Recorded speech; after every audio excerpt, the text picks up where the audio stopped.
এই দলের মুখোশ আর মুখের মধ্যে অনেক তফাৎ আছে। রবীন্দ্রনাথ ভট্টাচার্যকে ইমিডিয়েট ফাঁসি দেওয়া দরকার।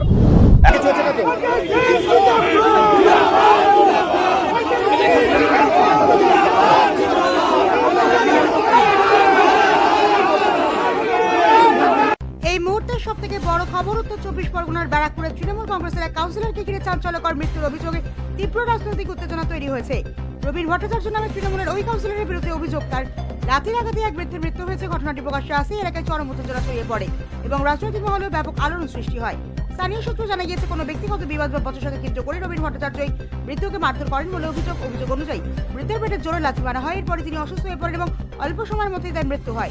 পরিবারের দাবি, লাঠির আঘাতে জেরে বৃদ্ধের হার্টফেল করে মৃত্যু হয়েছে। যদিও পুরো ঘটনা তদন্ত শুরু করেছে পুলিশ এবং মৃত্যুর সঠিক কারণ জানতে ময়নাতদন্তের রিপোর্টের অপেক্ষা করা হচ্ছে।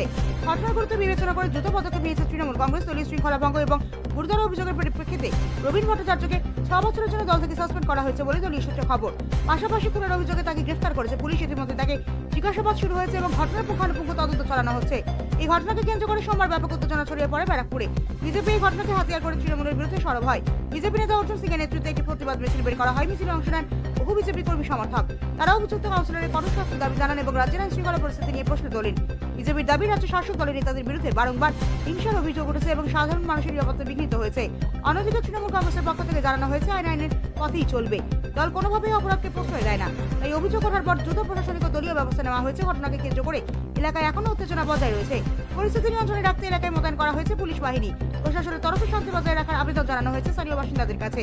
এই ঘটনার তদন্ত কোন দিকে এগোয় এবং ময়নাতদন্তের রিপোর্টে কি উঠে আসে, এখন সেদিকেই তাকিয়ে রয়েছে রাজনৈতিক মহল থেকে শুরু করে সাধারণ মানুষ।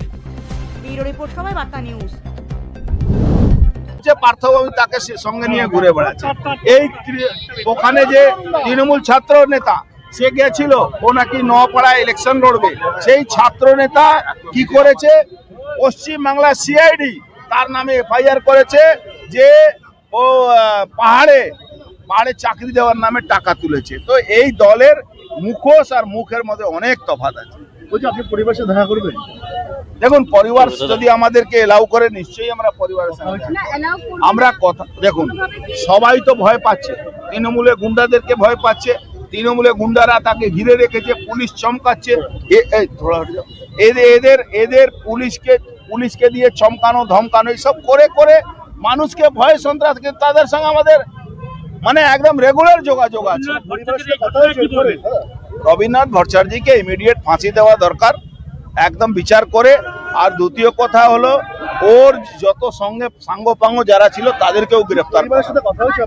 পরিবারের সঙ্গে কথা হয়েছে, তাদের বাড়ির লোকের সঙ্গে কথা হয়েছে, তাদের ফ্যামিলি ফ্রেন্ডদের সঙ্গে কথা হয়েছে, কিন্তু ওরা ভয় পাচ্ছে। পুলিশ ওদেরকে গিয়ে ভয় দেখায়। দেখুন, কোর্টে তোলা হবে, বিচার হবে, বিচার প্রক্রিয়াতে সাক্ষী গাওয়াই সব হয়, তারপরে তার সাজা নিশ্চয়ই হবে।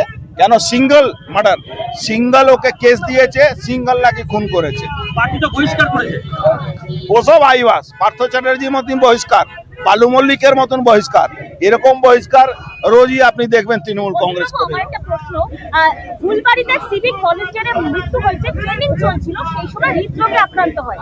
সিভিক ভলেন্টিয়ারকে টাকা বাড়ানো হচ্ছে, বেতন বাড়ানো হচ্ছে, ভাতা বাড়ানো হচ্ছে। এদিকে আসলে যে ট্রেনিং, সেই সময় দেখতে পাওয়া যাচ্ছে তাদের কিভাবে রহস্য।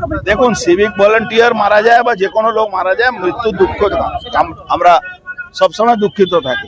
কিন্তু সিভিক ভলেন্টিয়ার যে ইয়াং জেনারেশন পশ্চিমবাংলা আছে, তাকে মমতা ব্যানার্জি কিছু ভাতা দিয়ে নিজের পার্টির ভোট ব্যাংক তৈরি করছেন। আপনার আমার ট্যাক্সের টাকা দিয়ে ভোট ব্যাংক উনি তৈরি করছেন। আর নিউ জেনারেশন ইউথকে মমতা ব্যানার্জি একদম গর্তের মধ্যে ফেলে দেওয়ার চেষ্টা করছে।